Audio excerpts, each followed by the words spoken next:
Are you a leader of college students and young adults trying to figure out how to engage them with God's global mission? Are you trying to figure out how do I, get them to come to Urbana? Could Urbana be something that might ignite their passion for what God is doing in the world right here and right now? Today, I'm joined by Karen Rouggly from Azusa Pacific University and Jared Falkanger from Wheaton College.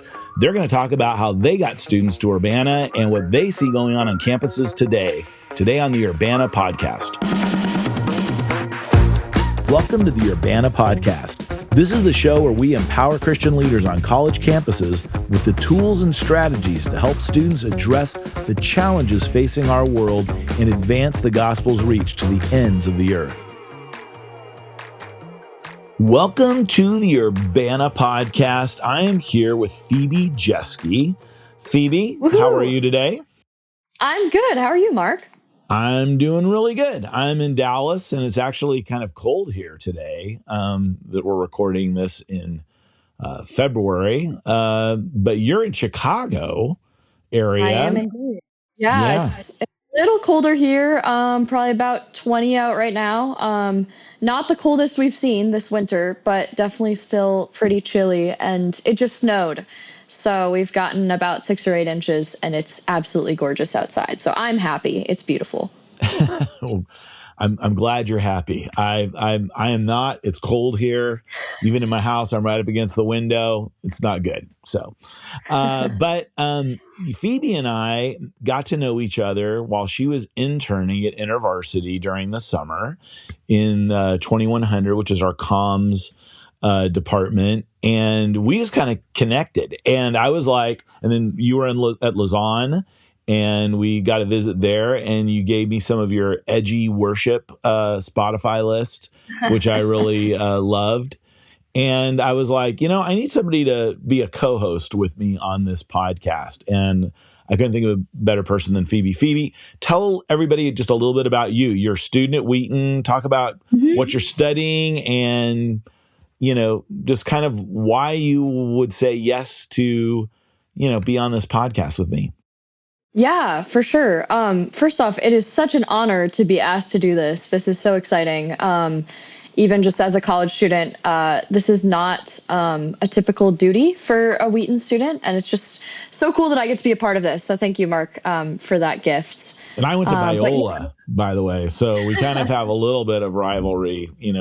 Oh, man. They call us the Wheaton of the West, which is like a, kind of a slam, but, I gotta get off this right now. Get off the podcast. We're done. No. Yeah. So a little bit about me. I'm at Wheaton College right now. I'm a junior here, studying computer science and communication. I've been involved with some mission organizations on campus in the past and got the chance to go to Urbana as a freshman, which really just gave me a heart for missions and specifically technology and missions.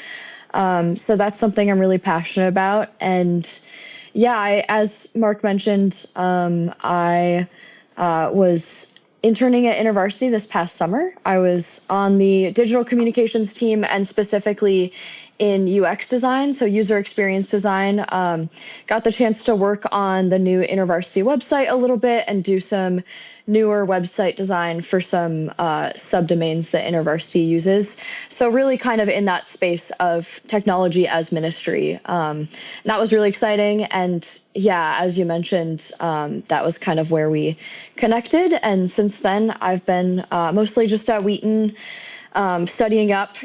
Junior year has been busy, but I'm excited for what's next, thinking about how to serve the church and specifically just international missions through technology. Yeah, and you actually went to Urbana in 22 with a group of students from your school. So Wheaton brought like 96, 97 students, something like that in the 90s. Yeah. Talk a little bit about that experience. Yeah. Oh my goodness. It was absolutely wonderful. Like, what a joy to be with my community and with people that felt like a family as we went to Urbana that year. It was really special for me because I was a freshman.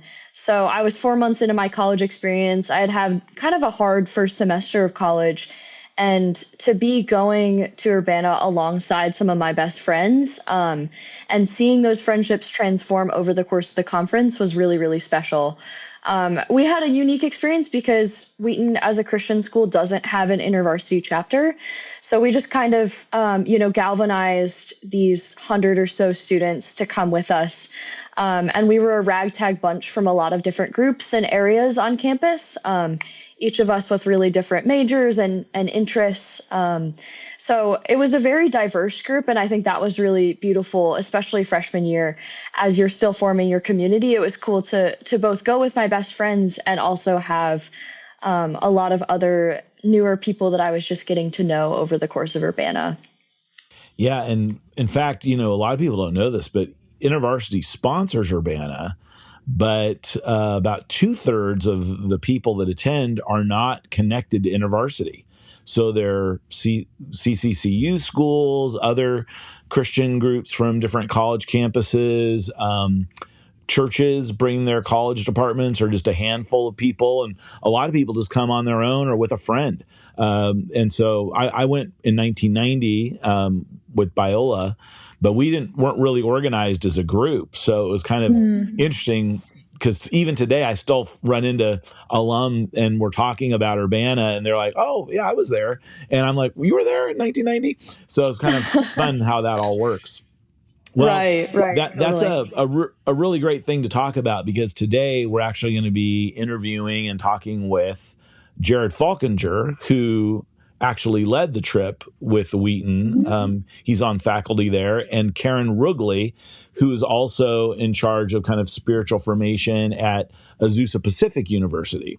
And we're going to talk to them a little bit about missions, their interaction with Gen Z, and their experience bringing people to Urbana, and give us some insights about that. And you and I will talk a little bit more afterwards. Sounds good. And I am joined today by two people who have kind of become friends over the last year, and that is Jared Falkanger and Karen Rouggly.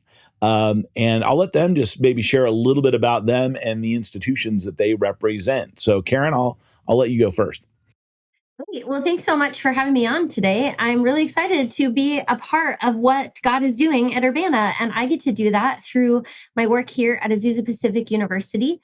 I am the director in the Office of Service and Discipleship. I'm also one of our campus pastors here, and part of my area of oversight is helping to mobilize our students both locally and globally. I love that we do that together. We see that as two sides of the same coin, right? That some students really have a heart for what God is doing in their local community, and some have a heart for what God is doing in their global community. And together we get to really mobilize those students and help them see God's bigger picture of what God's doing around the world. And so it's exciting, it's amazing, super fun work. Get to be invested in lots of different communities. And then I also get a chance to oversee all of our on-campus discipleship efforts. We do lots of small group, lots of discipleship retreats, really helping students cultivate an opportunity to be with Jesus, and then to do the stuff that Jesus did through their service experiences. So yes, I'm a part of our spiritual life team. Also, as a campus pastor, get to preach and teach and provide confidential pastoral care and counseling for students. So it really is the best of so many worlds, what we do here at APU. And before Jared jumps in, Karen, you were just minutes away from those Southern California fires. They were happening all around you. Just give us a little snapshot of how that's affected the university system there and everything going on at APU. Yeah, I'm so glad you asked, and thank you so much for all of the folks who are praying around. We had so much outreach of folks who were saying, hey, how can we help? What can we do? And so it's times like that you realize that God really is mobilizing the global church, right? I had so many of my friends from other countries reach out and say, hey, we know you're right there. What's going on? So just this week, we had a little bit of more rain, which allowed the fires to be 100% contained, which is super exciting. And now we can go in and start to partner with organizations that are doing on the ground work, things like sifting through the ashes of communities and families. And so we have some opportunities to mobilize students over the coming month, where we can go in full on PPE, different, gas masks, all of that, partnering with lots of organizations, places like Samaritan's Purse, partnering with Convoy of Hope, partnering with the Dream Center here in LA, really large, well-known, respected organizations that have shifted a lot of their efforts to be on the front lines.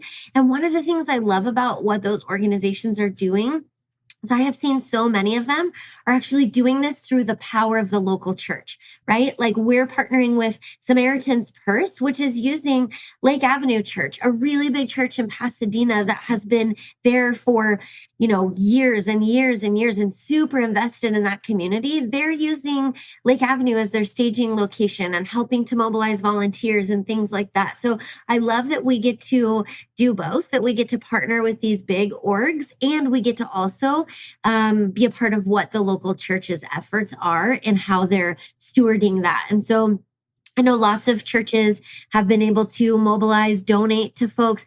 We have, about 12 students on our campus that we know have lost everything.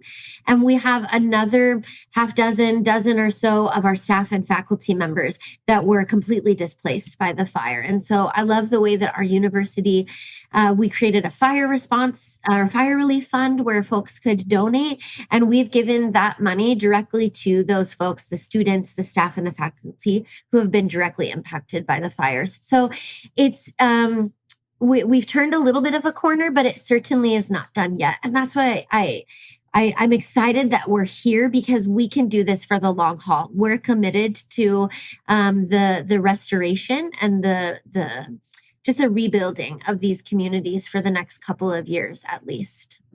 Yeah, I remember after Katrina, when all of the first responders and those kind of care groups left, it was really the church that kept coming back and serving the people there who had been affected for years after. To this day, there's still recovery happening. And Southern California is going to be the same thing. The news cycle will move on to the next thing, but California is going to be feeling this for a while. And I know a pastor at Lake Avenue who lost her home in all of that. And so to be serving and doing that. And then Maria Finkbeiner, who is our mobilization director for Urbana, her husband's a pastor in Glendora.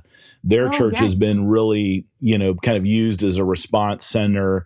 So it has been neat to see the way the community's, been able to activate around that. So, yeah, it is. It's interesting. I heard a report that said this is the West Coast version of 9/11, of September 11th, that there's going to be a clear distinction before and after. And so, anything we can do to come alongside the local church and say, okay, we're in this together, let's link arms and be a part of the restoration of our community is powerful. Yeah, well, thank you for taking a little bit of time and sharing that. I didn't tell you I was going to talk about that, but I just couldn't help knowing how close you were and knowing people are going to be wondering, how the university is affected and what you guys are doing. So it's neat to hear the service opportunities it's giving your students to the community. So, Jared, tell us a little bit about your neck of the woods and what you're involved in. Yeah. Well, again, thank you. Just reiterating, Karen, thanks for joining. My name is Jared Falkanger, and I get the privilege to serve as the Director of Ministry and Evangelism at Wheaton College. And in many ways, our work is similar to the work that Karen and her team is doing at APU.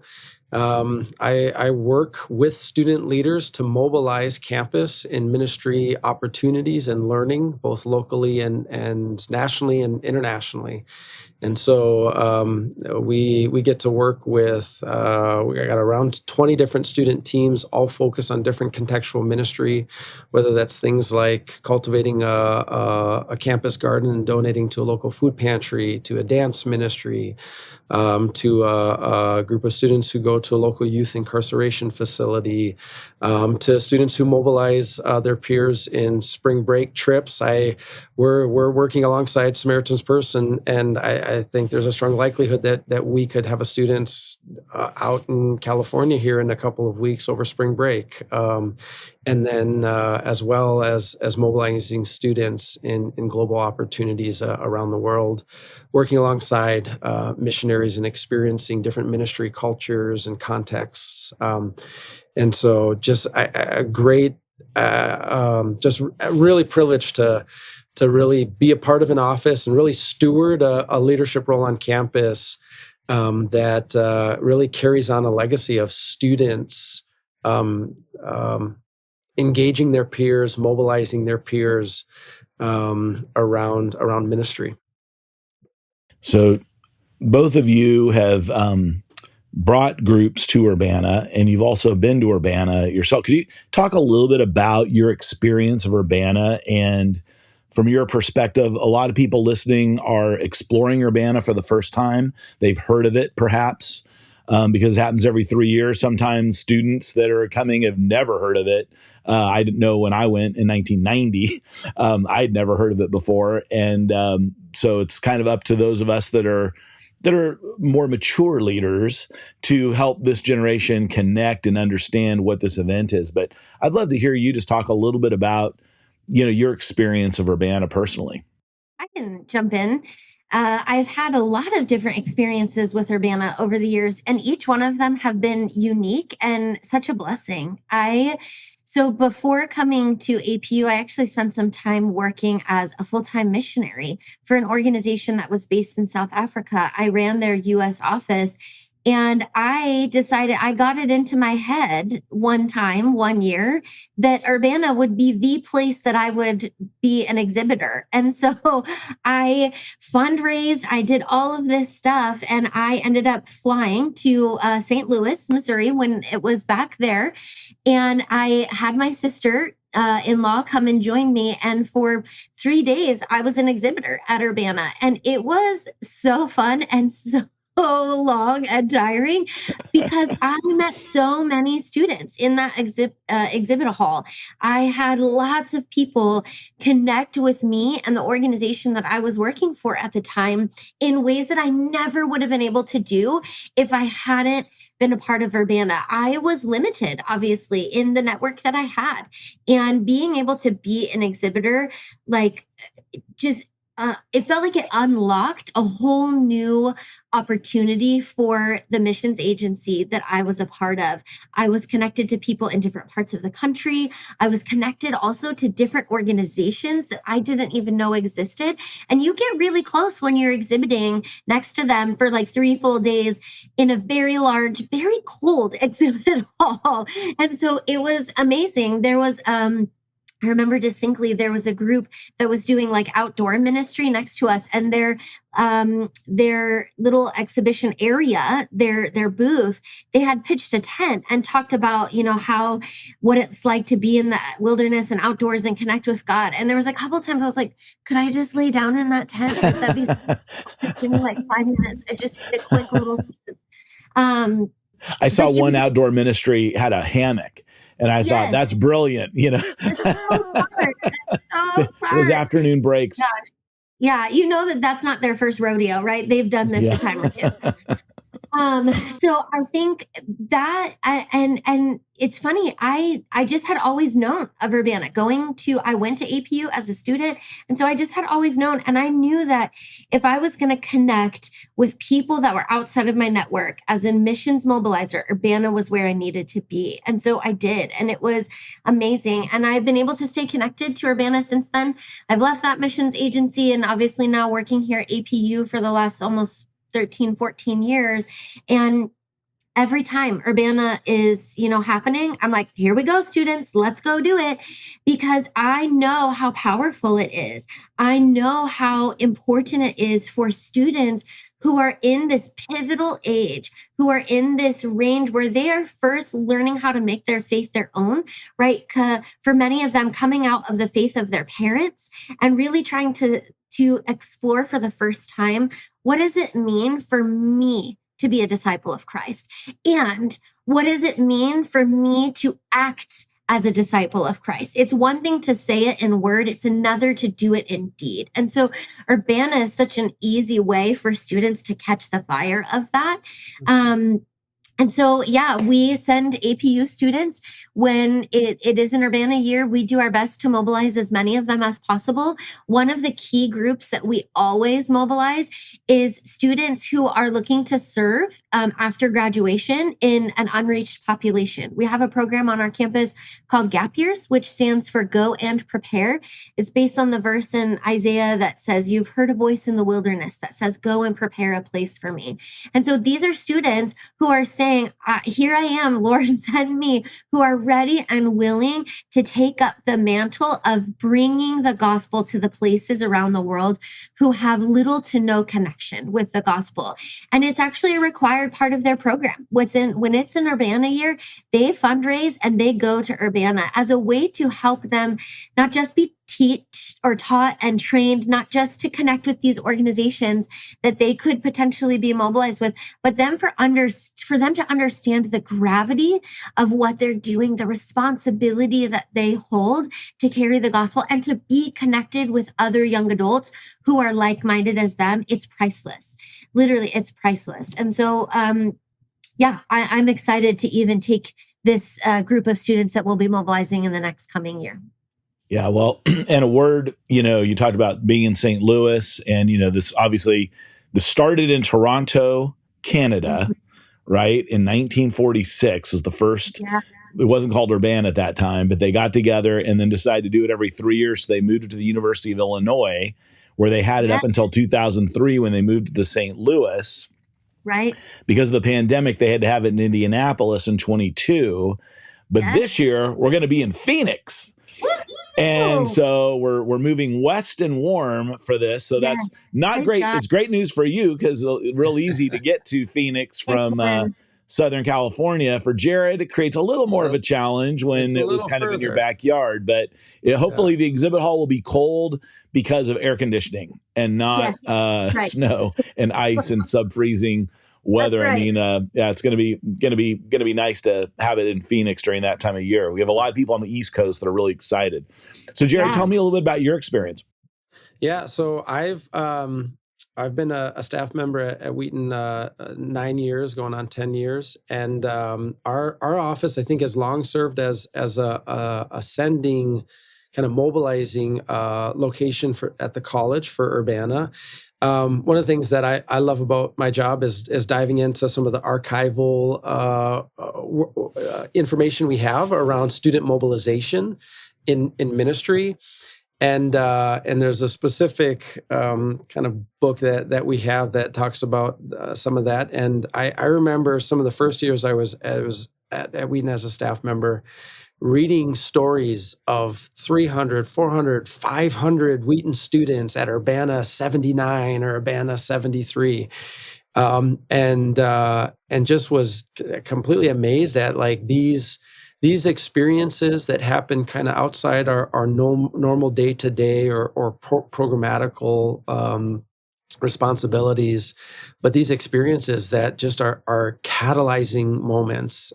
So I didn't go to Urbana 18, but as we were kind of going through COVID and anticipating Urbana 22, I was like, I need to go. I need to be a part of this. I need to see what's going on.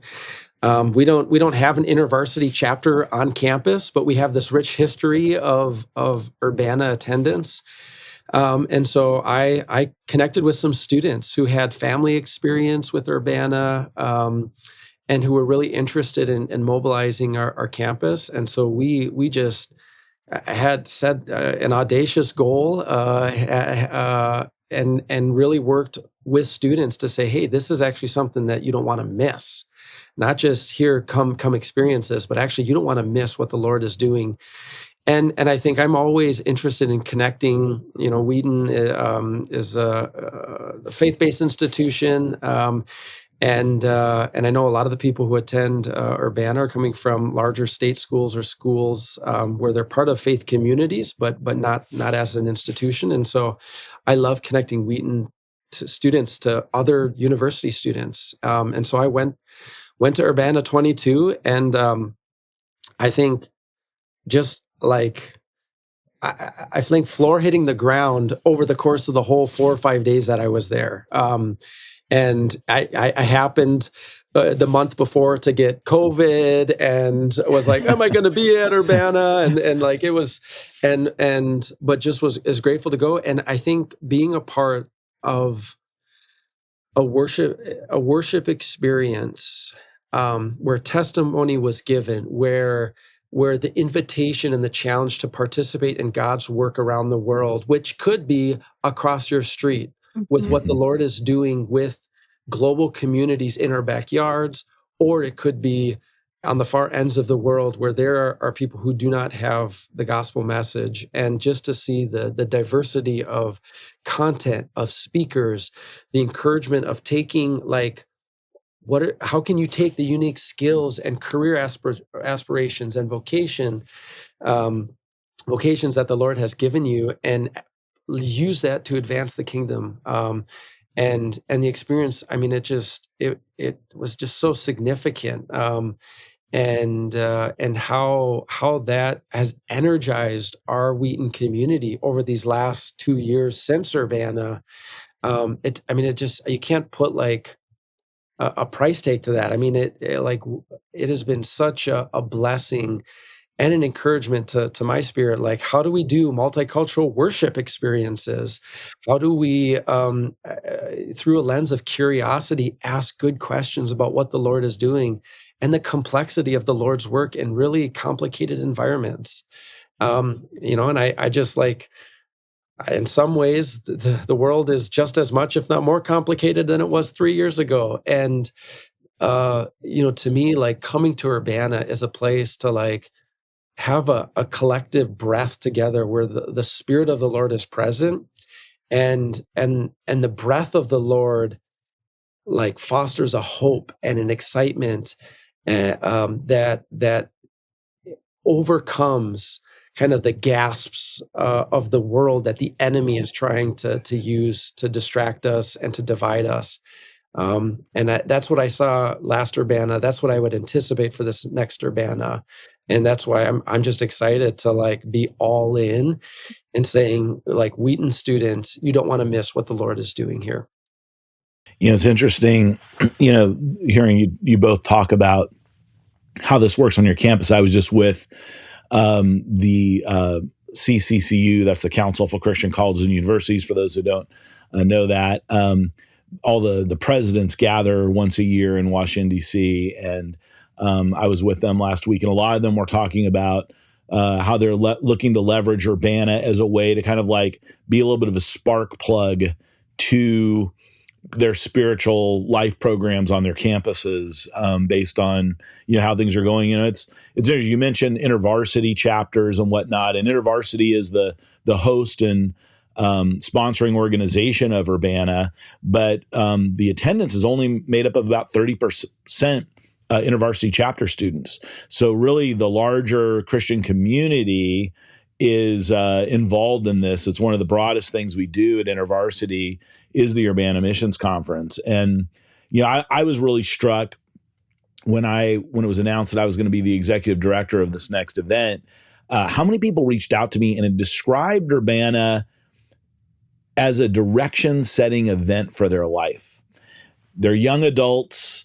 They're either just graduated or they're preparing to graduate. Their adulthood is in view. The rest of their life is in view. And they would tell me stories about, some of them went overseas. Some of them took some time and served. Some of them just reoriented their life with a global perspective, a new way of thinking about living Christianity, out in their lives. And so just really refreshing and encouraging to hear those stories. It's not, sometimes I think Urbana gets pegged as being a missions conference, which it is, but it's really a conference about global Christianity.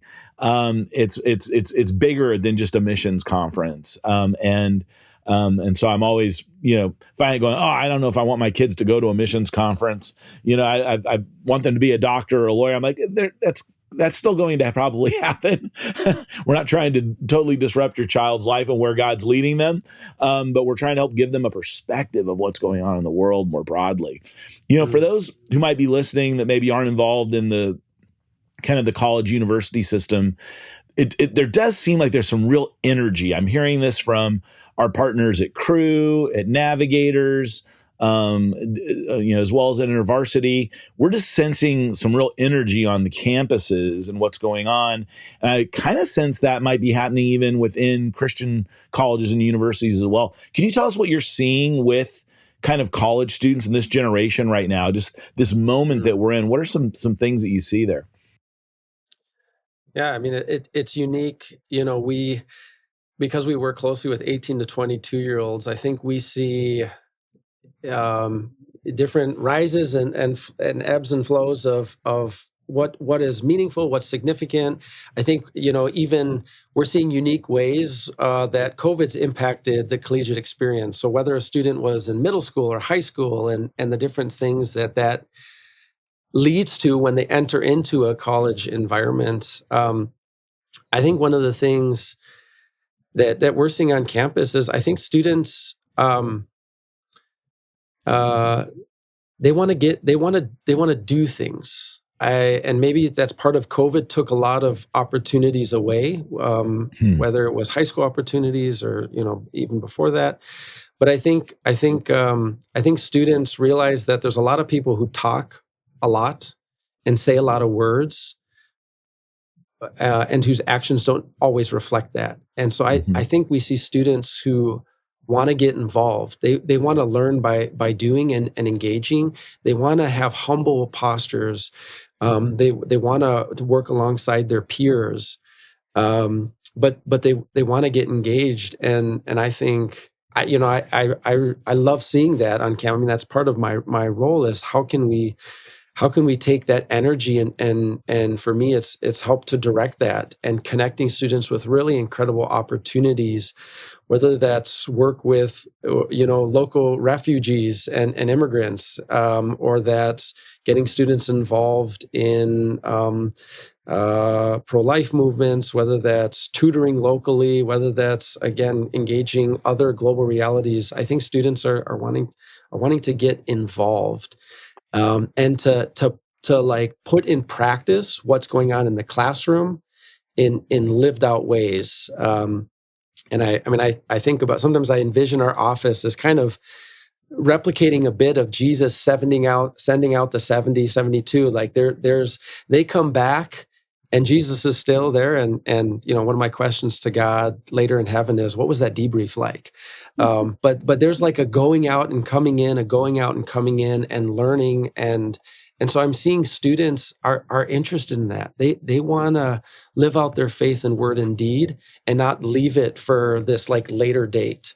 And so I think it's really exciting to at least within our campus context, like we're trying to figure out, how do we do that? How do we invigorate that, inspire that, and give students the tools, the leadership tools, the skills to put their faith in practice while still being a student on our campus?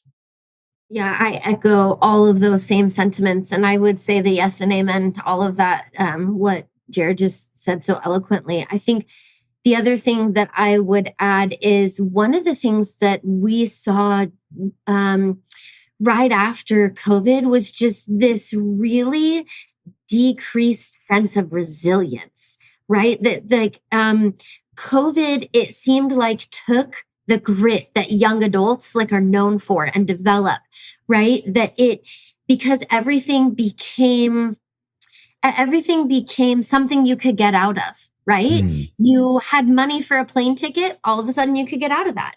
You had this event that happened, and then, something happens, you get sick, COVID happens, and then everything's canceled, right? And so it fed into this insular self-focus in a season, which understandably so. I mean, our entire globe was going through this. Yeah. But what happened, I think, immediately after was it just decreased the sense of resilience, where there was this idea that I can back out of anything, because if I don't feel good about it or something happens, I can't, the risk is too great.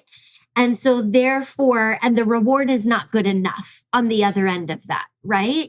And so I think something that I've seen over the course of time is just that resilience start to deepen again, right? I think a lot of that comes from accountability. Like you said, more faithful, seasoned believers coming alongside younger generations and saying, hey, this too shall pass. This too shall pass. We understand that this is how it's impacted you, and we recognize that, and that's valid. But at the same time, God is doing something so great. How can you be a part of that restoration then here and now, right? And so I think one of the things that I would say I think we've done well on the college campus is really try to develop and reinstill a sense of grit within young adults and tell them like, hey, your presence in the global church is important. If we don't have you in the next generation, we die. Like we need you to be a part of what God is doing. So we value whatever it is that God's doing in your life, but we're also going to call you higher. We're going to help you get out of this insular self-focus and remind you through things like Urbana, through service experiences, through exposing them to what God is doing in the global church. We're going to remind you that God is still on the move, that COVID doesn't have to take that, right? That you can still develop a sense of resilience in what God is doing in you and what God is doing in the global community. And you have a part to play in that. So it's time to rise up and it's time to be the generation that the Lord is calling you to be, which is, to Jared's point, like it's just so encouraging and exciting to watch. I was just in Kenya, and they have, in 1988, after some students came to Urbana, they started their own version of Urbana in Kenya. And so there were about close to 3,000 college students there. Kenya is a nation, and a lot of the African nations are this way, but their average age is like in the 19, 20 kind of range, whereas in the U.S., like it's in the 40s. So the youth of a nation are so vibrant, and that resilience is so important. It was really exciting to see, though, them get this vision of, hey, a lot of the remaining unreached people groups in the world are right here, in our own continent. What is God calling us to do to reach the nations? How do you feel students today are thinking about missions? Obviously, the world is a different world. It's smaller in some ways. Gen Z is more hyper-connected. The research that I've done at Barna shows that they have more in common with each other than they do the generation above them in their own country. And I kind of go, wow, what is God doing? And we're trying to figure out, as we're putting Urbana together, we want to connect this generation of college students in North America to, the global, church. What are you seeing in terms of students' hesitations, resistance? Where are they leaning into what God is doing globally right now? What $1 million question. Yeah. Wow. That's why everybody tuned into the podcast. They want to find out what your answers were to that one. Oh God. I want to know what my answer is to that. I think we have to face the reality that up until, the 70s, 80s, like we were very much a location-based society, that everything that we did was centered around our geographical location, our deep communities, right? And it was a rarity to travel internationally. I think about my parents' generation, the generation before that, like the amount of international travel that generations have done since then has just absolutely skyrocketed. And so I think we have to face the reality that we hold in tension this location-based society with what the students find themselves in, which is a digital network society, right? That they have cultivated the same depth, the same sense of belonging that we have felt in a physical presence. They can very easily translate that to cultivating that in a digital presence. Now, we would also argue, but it's not the same. It's how deep is it really? But I think the truth is for many of them, it's incredibly deep. Right. And I think that they see it as a both and. I have a 12-year-old, and, every day after school, my 12-year-old comes home and he hops on a FaceTime call with his best friend. And I'm like, you've been with them all day at school. And he's like, I know, but there's so much more that we have to talk about. We don't get to talk in class. We don't get to do all this stuff. So now we need to debrief our day.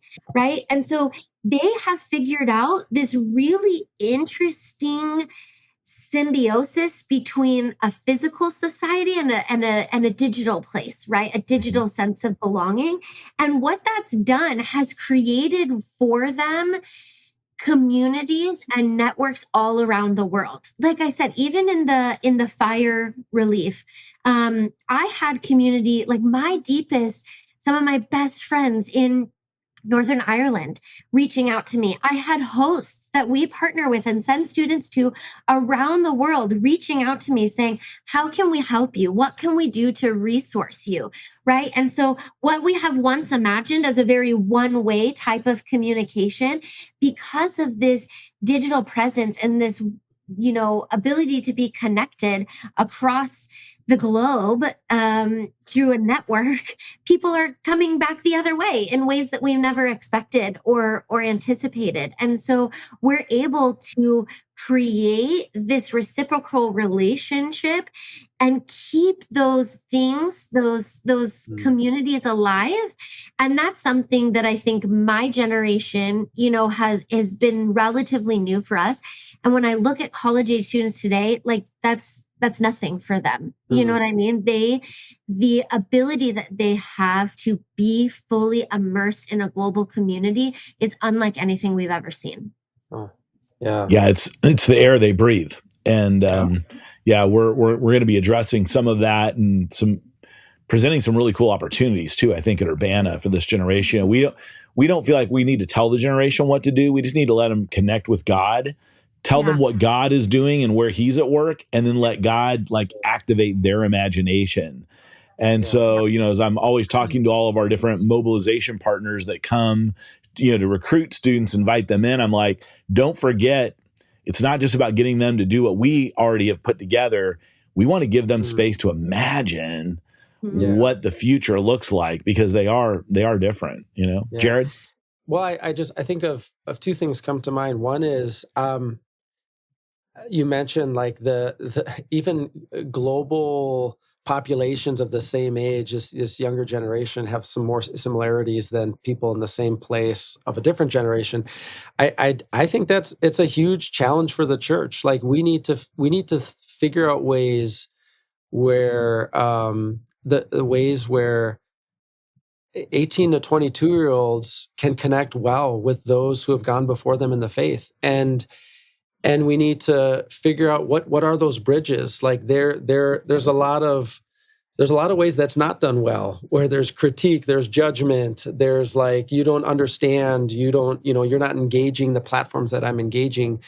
And so instead of thinking with a deficit mindset around how that's not happening, I think we need to be proactive in saying, what are the ways that we can connect generations of faithful Christian leaders to emerging generations of Christian leaders, and say there are important lessons, there are important values and things that people have gone ahead of you. And so younger generation, what are the things you can look for in those who have gone before you, and how can we name those things? Because there's a lot of learning that can be really helpful. But then the challenge is I want to tell a 19 and 20-year-old, you're navigating the world, even though I'm a little bit, ahead of you. I'm not that much more ahead of you in terms of years, but in terms of how I engage technology, how I think about my communities, it's significant. And then the challenge for you, and there's this prayer that I was reading by late 19th century, early 20th century theologian. And he's talking about the use of science in kind of Christian communities in the early 1900s. But I think it's very relevant. His prayer is, may those things, the science, and I would say, may technology, may the things that this emerging generation has competence in.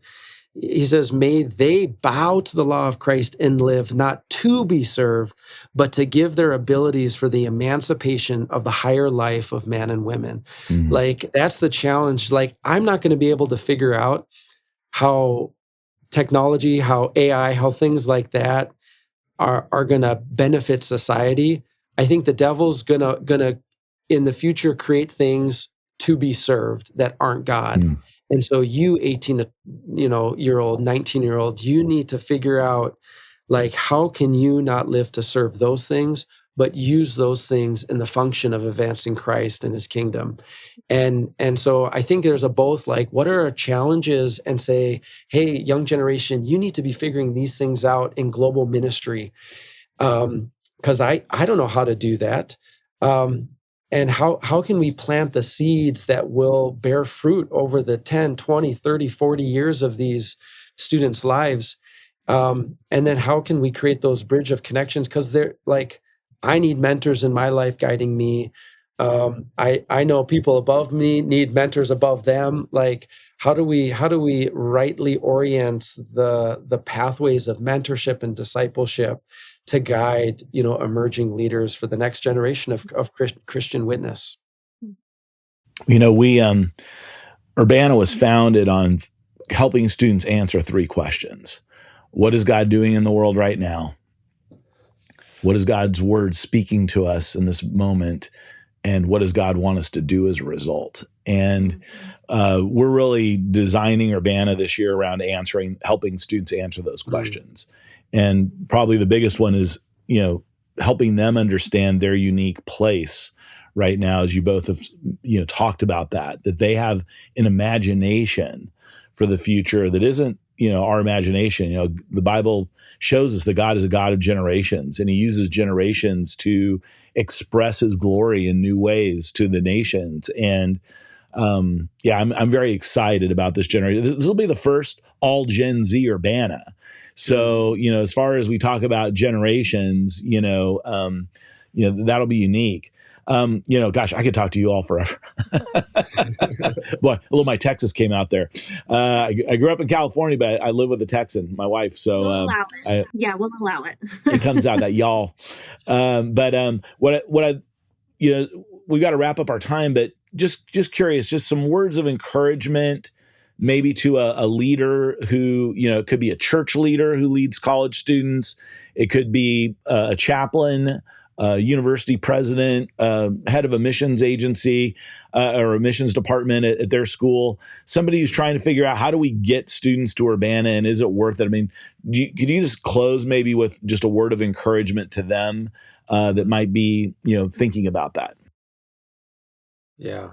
I mean, I often just think about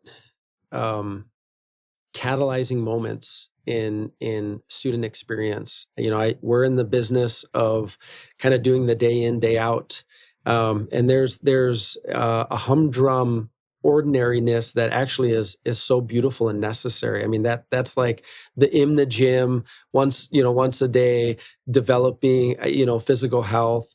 But I'd say there are moments that can help, like, ignite passion, can help give a new vision. And to me, Urbana is a catalyzing experience. Certainly the challenge is, how do you sustain that? But I think I think that's the invitation, is for those who are looking for a spark, like, come to Urbana, come experience. Like, and it's not just it's like a spark towards what the Lord is doing, but because there's so many facets of Urbana, there's so many different, like, plugins that can be so invigorating. And so for those who are needing the spark, like, it'll be there. For those feeling like tired and burnt out in ministry, like, come be encouraged by, like, the reality that God is so much bigger than we think, and, like, what he's doing and how he in his way is organizing the world toward redemptive purposes. Like, come hear about that, come be encouraged. And there, do so, I mean, among peers, among fellow students, among fellow institutions, and just, again, get a picture of the Lord's work. And I think those types of things, I think my experience at Urbana 22 was that's what our campus continues to ride the waves of Urbana 22. And we're just grateful to see like what students experience. And mind you, like we're going to have, first year students who are in 22 are seniors this year. Like over 3/4 of the students who were at Urbana 22 aren't on campus anymore. Mm-hmm. But the impact and the passion to go, and not just go again for that mountaintop experience, but also to say like, this actually helps our community engage this more holistically.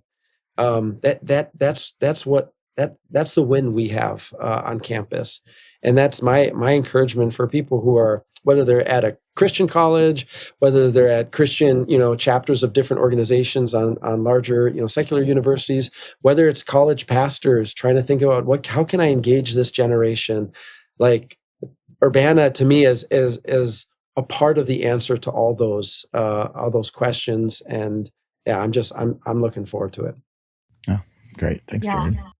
So good. So good. And I would echo all of those same sentiments. The only thing I would add to that, right? And like, I think about my role on our campus as one of our campus pastors. And at the end of the day, what I care so much more about is developing the next generation of the church. I'm so privileged to do that in a unique time and space in a young adult's life. Right. But at the end of the day, my calling is to advance the work of God in the world. I just so happen to do that on a college campus. And so what Urbana does is provides for us the opportunity to, as Jared said, catalyze lifelong discipleship, right? That so much of the research about how students participate in short-term service experiences or do service or do those things while they're on a college campus, so much of that research talks about the trickle-down effect of how it actually changes them permanently from that point thereafter, right? And so an experience like Urbana helps students remember that at the end of the day, they're going to leave APU. And that's good. That's what we want them to do. We want them to graduate. We want them to leave, right? So that we can bring in the next generation of students. But by giving them the tools, the connections, the invitation, the fire for God that happens at Urbana, that doesn't change when they walk across the stage. That doesn't stop. That continues on into wherever it is that they find themselves. And so they have the opportunity to approach whatever it is they're going to do with an attitude of service, with an attitude of remembering that they're a global citizen and that they have a responsibility and a privilege to steward that citizenship of the kingdom well. So that, yes, at APU, we've given them their stamp of approval, but at the end of the day, we need people who are ready and willing to invigorate the local church. It makes me think of a number of years ago, I was at another conference and I heard Reverend Dr. Brenda Salter McNeil speak, and she talked about the concept of new wineskins. That so long we have spent putting old wine into these new wineskins, and it just doesn't work. Urbana is an opportunity for a student to catch a vision of a new wineskin in the church, of it being a new creation and being able to be a part of that and what God is doing in the redemption and restoration of all of creation all around the world. Wow. I love the wineskins language because, as I've looked at Urbana and studied its long history, it's been around for a long time, 1946. And I think the fact that it happens every 3 years is actually some of its resilience, because it kind of like dies at the end of 3 years and then it's kind of reborn again. So it gets a new structure. So it gets a new life, to address a new segment of, a generation that's coming up into their 20s. And so that's kind of an exciting thing to watch and see how God allows for that to happen. And I'm really excited about this iteration. Well, thank you both, one, for supporting Urbana, but just for what you do and every day in the lives of students. Just so exciting to know you, to call you friends, and I look forward to seeing you at Urbana and hanging out a little bit and having some fun, worshiping together. So that'll be great. Well, thank you very much. Have a great day. Well, that was great to hear from Jared and Karen about their respective groups and what they're planning on doing. Phoebe, there are possibly some leaders of college groups, church groups that are thinking about bringing a group. What would you say to them about coming to Urbana as a group? Yeah, I would say don't lose sight of the opportunities that Urbana will afford your group for community building and relationship building. It's really easy to focus on the individual callings that each person in your group might have.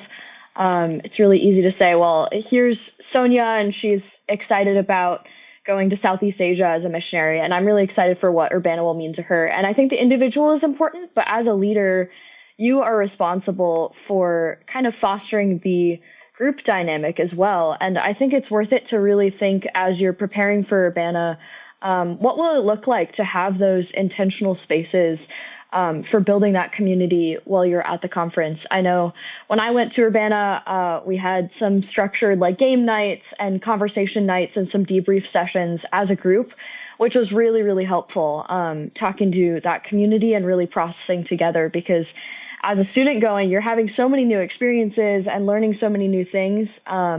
There's a real opportunity to connect with like-minded students in your same group. So I would say, focus on that community aspect of things as you're coming into Urbana, and think intentionally, even before you go, about what it looks like to foster that amongst your group members. Don't miss out on that opportunity.